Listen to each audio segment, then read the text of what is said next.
In this lecture, we'll be taking a look at the web storage API architecture. So all of the HTML5 local storage share a similar architecture.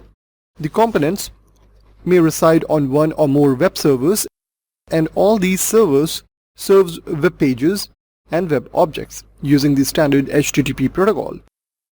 Now the web apps are developed using HTML, CSS and JavaScript. On the server side, there might be data storage in terms of SQL Server, MySQL and server-side languages as well, but the web apps which the browser actually works on are made of HTML, CSS and JavaScript. Now all of these are delivered over the standard HTTP protocol. The database interface is coded in JavaScript. The local storage database code needs to run in browser, and that is why it is coded in JavaScript. Now all these components, HTML, CSS and JavaScript based applications, are requested by and delivered to a web client.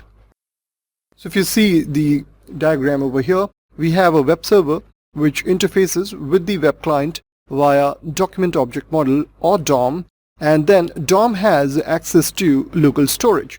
So in a way, your web server is communicating with the local storage via the web client's DOM or document object model. That's what we have explained in this slide. Now the web server interfaces with the web client by virtue of a technology called DOM or document object model. Now the DOM allows the JavaScript component to access various features on the client, allowing interactive applications to be developed. Now the various interfaces for local storage are actually defined in terms of document object model. The document object model is the interface point that allows access to local storage on the client's machine. This is actually why the DB interface is coded in JavaScript.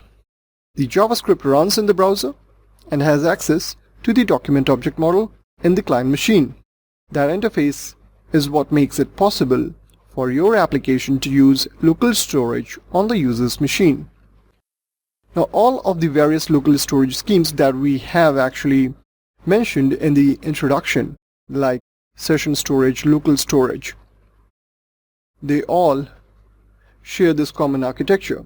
So having a basic understanding of this architecture will help you to know where your code fits in the overall picture.